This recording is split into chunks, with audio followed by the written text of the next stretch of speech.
Boa noite, pessoal. Bem-vindos a mais uma monitoria do Master OAB.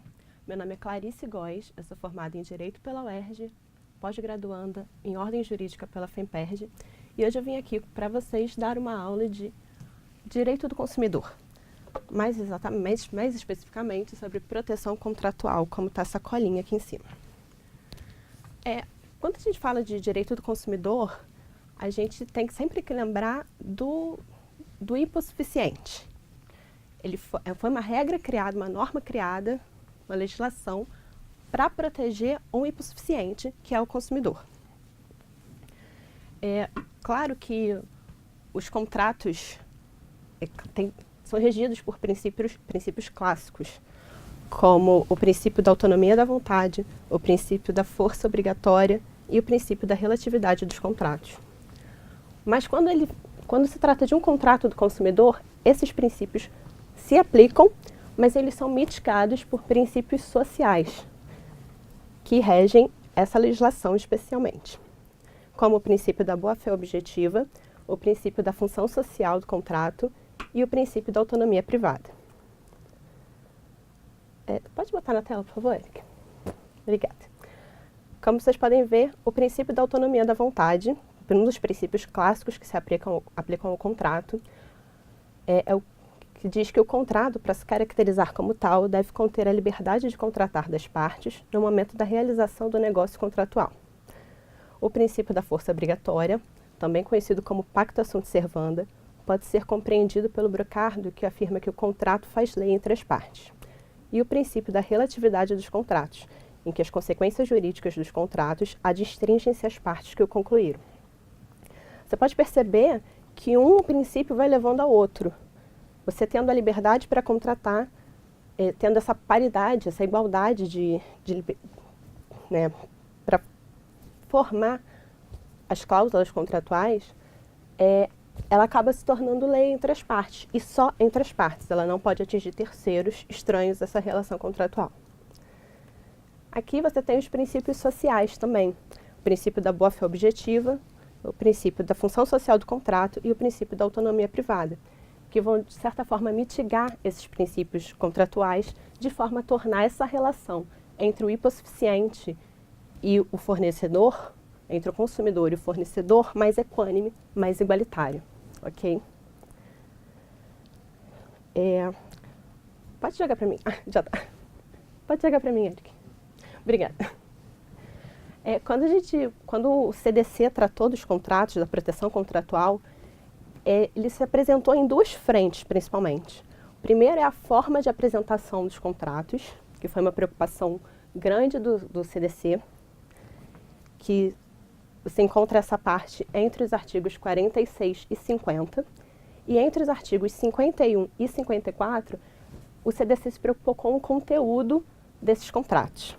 Pode jogar na tela, por favor? Aqui vocês estão vendo a forma de apresentação dos contratos no artigo 54, parágrafos 3º e 4º. Joga para mim, por favor. O artigo 54, apesar dele tratar do conteúdo, muito mais do conteúdo e dos contratos de adesão, ele funciona como uma regra geral. Ele se adequa tanto aos contratos paritários, em que as pessoas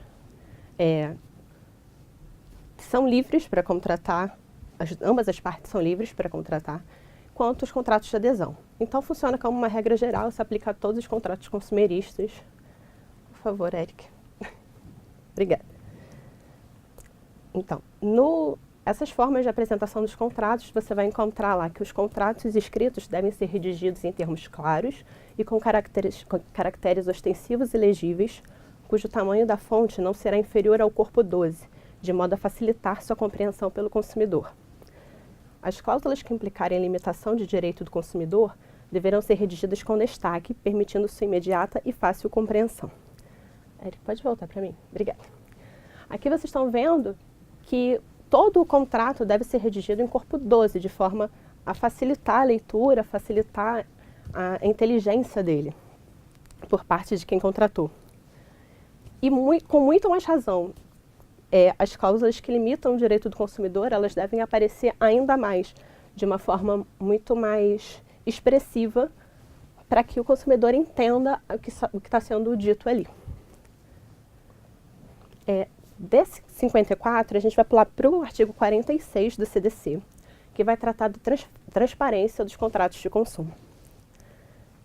O CDC estabelece que os contratos de consumo não obrigarão os consumidores, se eles não tiverem conhecimento prévio de seu conteúdo e se as cláusulas contratuais forem redigidas de modo a dificultar ou impossibilitar a compreensão de seu sentido e alcance.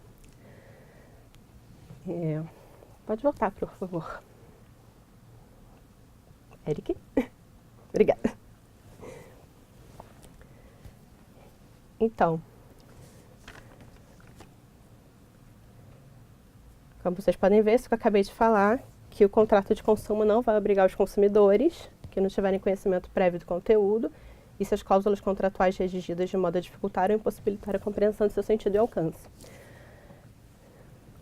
O fornecedor ele deve ter em mente nessa hora que a sociedade de consumo, qual é a sociedade de consumo em que ele está inserido, qual é o grau de instrução dos consumidores brasileiros. No geral, esse grau de instrução é bastante baixo. Então, inversamente, essa informação que o contrato traz, tanto as cláusulas gerais quanto as cláusulas que limitam os direitos, elas devem ser muito claras, muito específicas, para que o consumidor consiga compreender. Por favor, slide, obrigada. No artigo 47, você tem a interpretação das cláusulas contratuais. Pode-se dizer que, em princípio, a interpretação das cláusulas contratuais será sempre a mais favorável ao consumidor. A gente faz até uma analogia falando em indúbio pro consumidor, como tem o indúbio pro réu no processo penal, por exemplo. Essa interpretação das cláusulas contratuais mais favoráveis ao consumidor, ela tem por base o princípio da isonomia, o princípio da igualdade entre as partes, de forma que o consumidor, que é o hipossuficiente da relação, acabe se tornando um pouco mais igualitário nessa relação contratual. Já o artigo 48 vai falar da vinculação do fornecedor. O que esse artigo 48 estipula é que, como é uma proteção ao consumidor, ela vai acabar vinculando o fornecedor, obrigatoriamente. O artigo 48 acaba ratificando o artigo 30, que trata da informação, deem uma olhada depois, e ainda acrescenta que a informação, no caso do artigo 30, trata da informação na fase pré-contratual, então o artigo 48 ratifica isso e acrescenta a informação de que a informação vai ter relevância também, força vinculante na fase pós-contratual. E como vocês podem ver aí no slide, em caso de descumprimento da obrigação, a execução específica prevista no artigo 84 do CDC. Agora, sobre o direito do arrependimento, pode voltar para mim, Eric, por favor. Falar mais especificamente de direito do arrependimento, que é desses artigos o que eu considero mais importante para vocês. Então, vou até botar aqui para vocês não esquecerem. Ele já caiu bastante em prova da OAB. Vocês vão ver, a gente vai ver até no final que tem umas... Eu separei duas questões que falam exatamente sobre os direitos de arrependimento. Nesse caso, o artigo 49 prevê que o consumidor ele tem um prazo de 7 dias para se arrepender da compra que ele faz.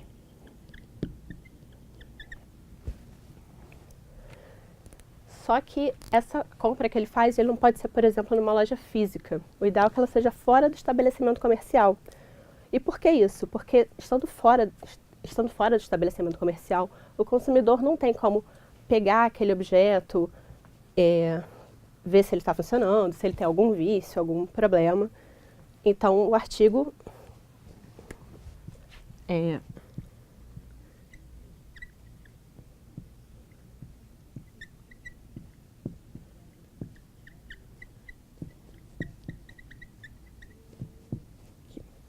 fora do estabelecimento. Quando o artigo fala fora do estabelecimento, ele até complementa por telefone ou por fax, salvo engano, enfim. E o que a gente sempre se pergunta é se ele acaba sendo aplicável também à internet. E sim, ele é aplicável a compras feitas pela internet. E o artigo não fala, obviamente, porque é um artigo a lei é de 1990, então não teria como isso acontecer. Mas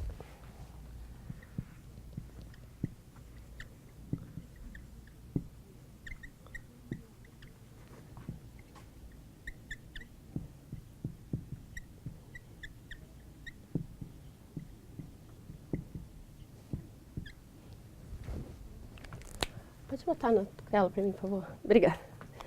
Então, o direito de arrependimento consiste no direito conferido ao consumidor de desistir do contrato no prazo de 7 dias, a contar de sua assinatura ou do ato de recebimento do produto ou serviço, sempre que a contratação de fornecimento ocorrer fora do estabelecimento comercial. Nesse caso, volta para mim, Eric, por favor, obrigada. Esse direito de arrependimento é um direito potestativo.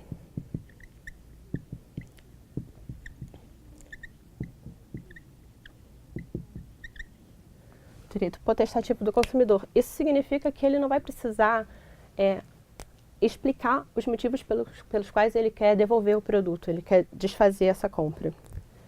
Volta para mim, por favor. Obrigada. Então, não é necessário que o consumidor apresente justificativa da desistência, pois o arrependimento é um direito potestativo. E nesse caso do direito de arrependimento, acontece algumas vezes quando o consumidor pede para devolver o produto, o fornecedor fala, paga o frete que fica tudo certo. Não, não fica tudo certo. Como é um direito potestativo, o consumidor não tem essa obrigatoriedade de pagar absolutamente nada.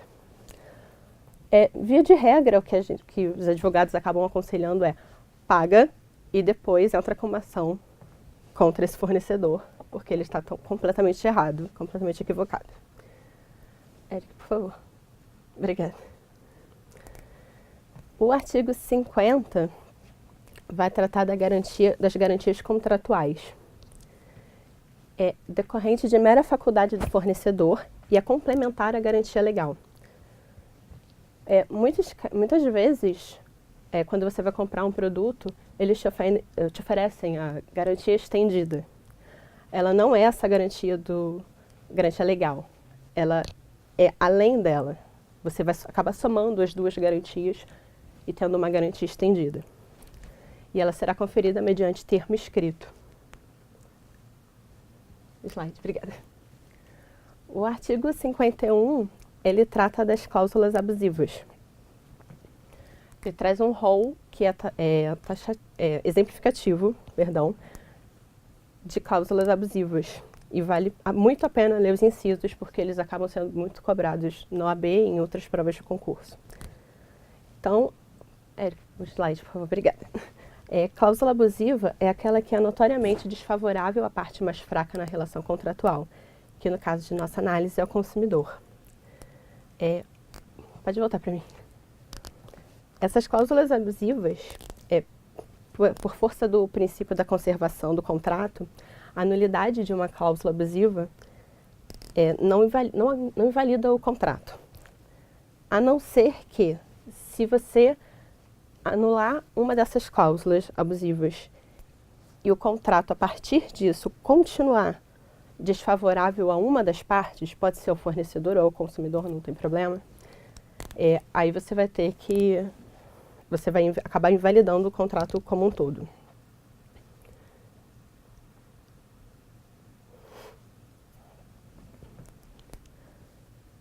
Deixa eu ver aqui.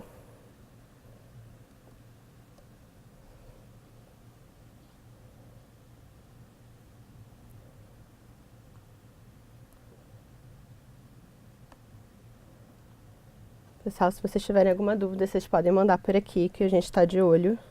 Ok?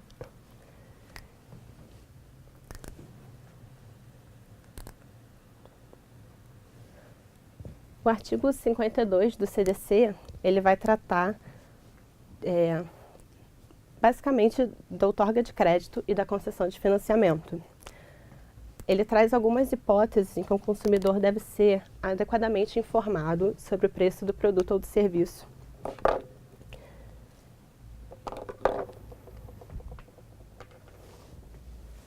Gente, eu vou botar isso.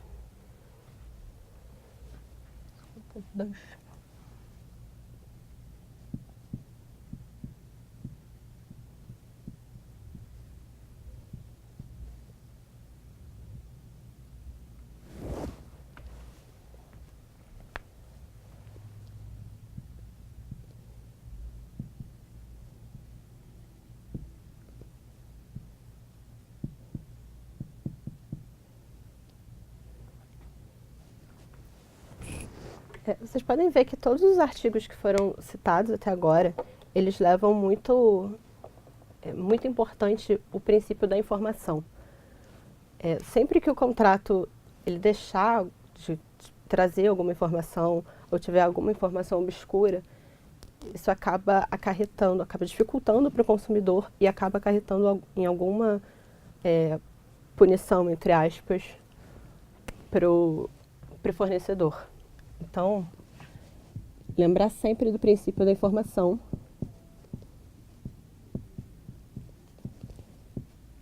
Dever de informação, no caso.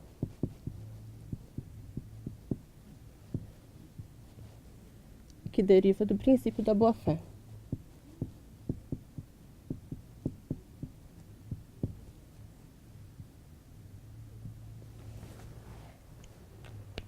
Bota na tela, por favor, Érica. Obrigada. Como vocês estão vendo, artigo 52, o consumidor deve ser prévio e adequadamente informado sobre o preço do produto ou serviço em moeda corrente nacional, montante dos juros de mora, taxa efetiva anual de juros, acréscimos legalmente previstos, número e periodicidade das prestações, soma total a pagar com ou sem financiamento. No caso, o artigo 52 falou também da multa de mora. E é importante lembrar que ela não pode ser superior a 2%.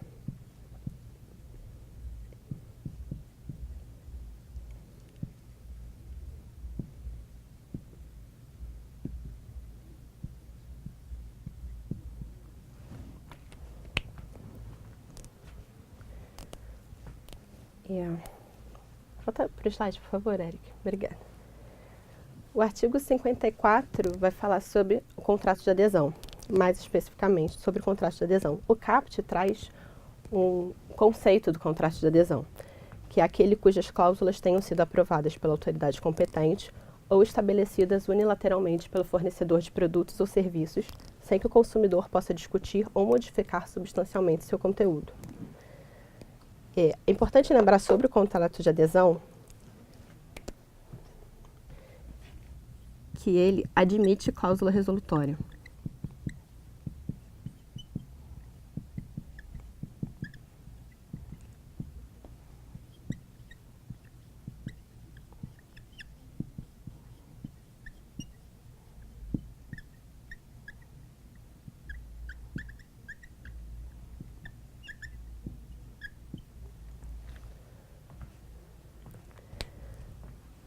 Então, admitindo cláusula resolutória, se o consumidor se sente lesado em alguma coisa, ele pode rescindir esse contrato a qualquer tempo. E é sempre o consumidor que vai escolher. O poder é todo da cláusula resolutória conferido ao consumidor.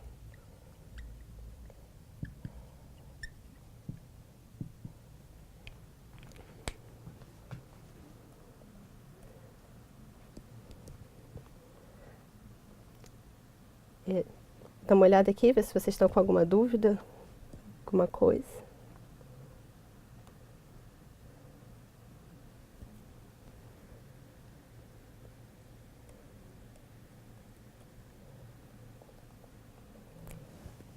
Na tela, por favor, Érica. Obrigada. Passar algumas questões agora.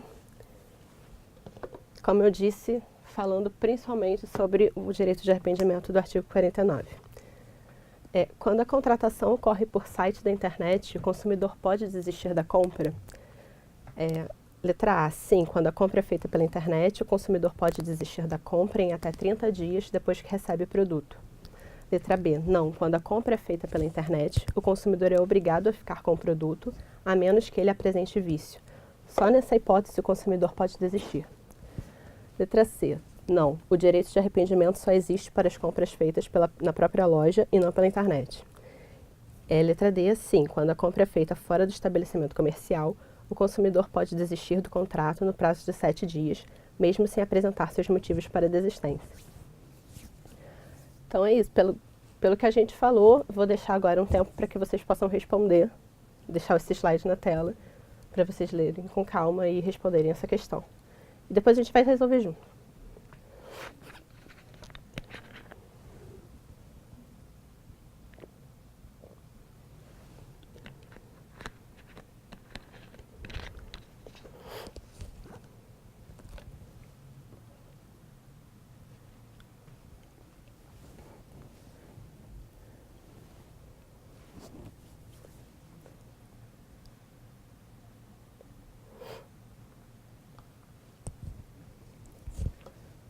Então vamos lá, pessoal, vamos responder isso aqui. A resposta certa é a letra D, mas vamos ver por que as outras estão erradas. A letra A fala que, sim, o consumidor pode desistir da compra feita pela internet, tá ok, como a gente falou aqui, aplicável ao comércio eletrônico. Só que fala que o consumidor pode desistir da compra em até 30 dias depois que recebe o produto, e lembrar sempre do prazo que o artigo traz de 7 dias. Então, esse é o erro da alternativa A. A alternativa B fala que não, então a gente já pode limar daqui mesmo, assim como a C. E a letra D acaba sendo a correta quando a compra é feita fora do estabelecimento comercial. Fora do estabelecimento, o consumidor pode desistir do contrato no prazo de 7 dias, mesmo sem apresentar seus motivos para a desistência do direito potestativo. Vamos pegar uma outra questão agora. A telespectadora Maria, após assistir ao anúncio de certa máquina fotográfica, ligou e comprou o produto via telefone. No dia 19 de março, a câmera chegou ao seu endereço. Acerca dessa situação, assinale a alternativa correta. Letra A. A contar do recebimento do produto, a consumidora pode exercer o direito de arrependimento no prazo prescricional de 15 dias. Letra B. Mesmo que o produto não tenha defeito, se Maria se arrepender da aquisição e desistir do contrato no dia 25 de março do mesmo ano, os valores eventualmente pagos a qualquer título deverão ser devolvidos monetariamente atualizados. Se no dia 26 de março do mesmo ano a consumidora pretender desistir do contrato, não poderá fazê-lo, pois além de o prazo decadencial já ter fluído, os contratos são regidos pelo brocardo pacta sunt servanda. E letra D, após o prazo de desistência, que é decadencial, Maria não poderá reclamar de vícios de produto ou de desconformidades entre a oferta apresentada e as características do bem adquirido, a não ser que exista garantia contratual. Mesma coisa, deixar um pouquinho na tela para vocês resolverem e depois a gente dá a resposta juntos.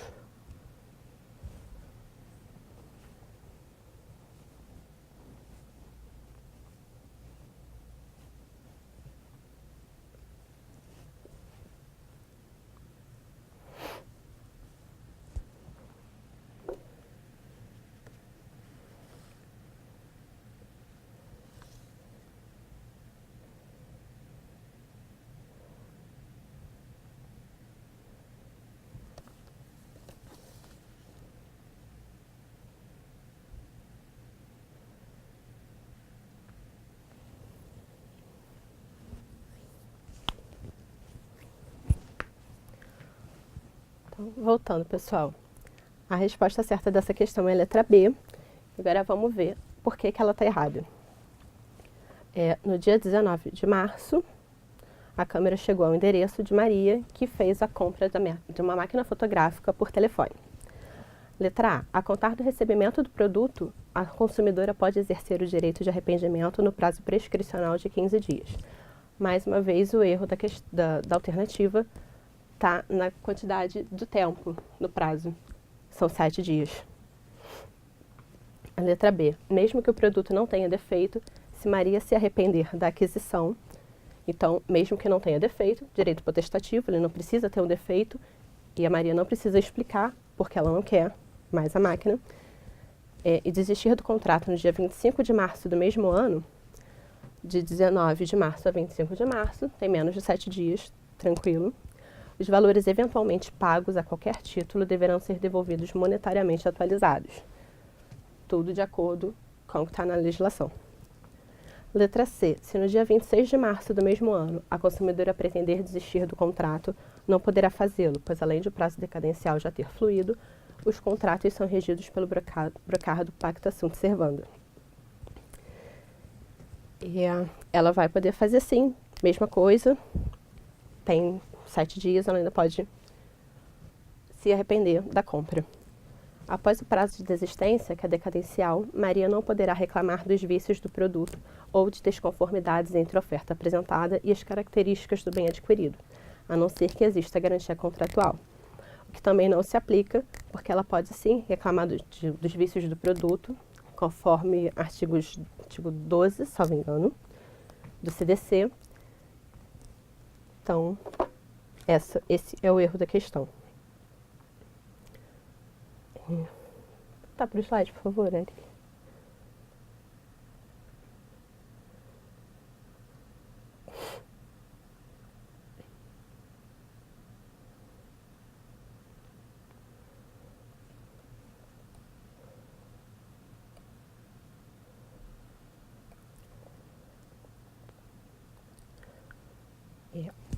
O artigo 51, ele também faz uma observação importante sobre as cláusulas abusivas, é que, segundo o artigo 51,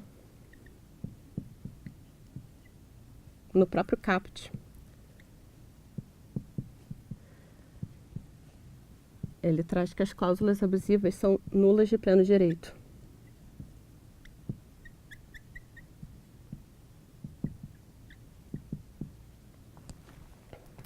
Isso significa que, sendo nula de pleno direito, essas cláusulas abusivas são de nulidade absoluta.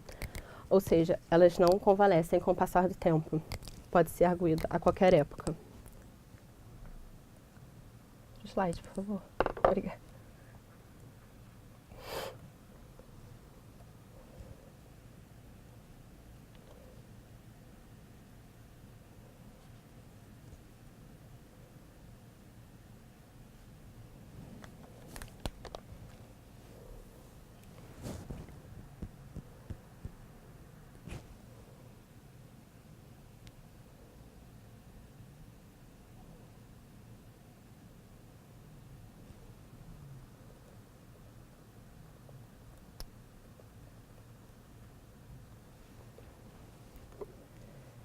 Uma outra observação que a gente pode fazer agora sobre o artigo 54, sobre as formas de apresentação dos contratos, é a importância do dever de informação nesse artigo.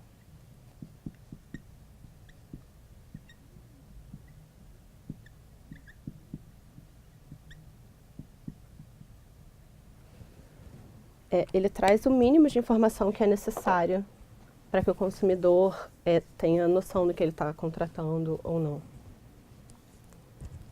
Slide, por favor. Obrigada.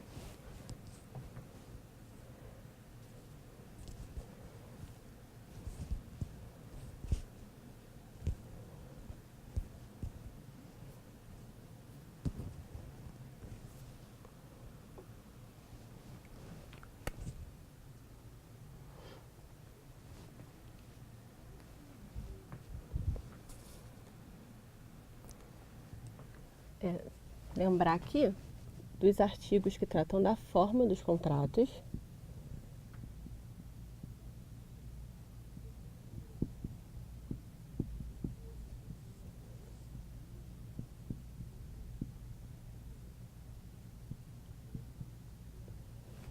E o que tratam do conteúdo.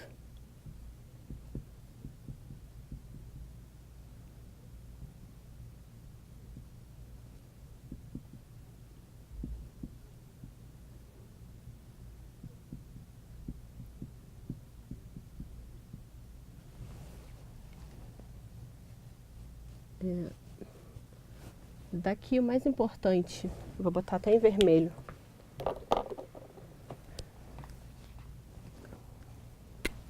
é o artigo 49, que trata do arrependimento, e aqui o artigo 51, que trata das garantias, e 54, que trata do contrato de adesão.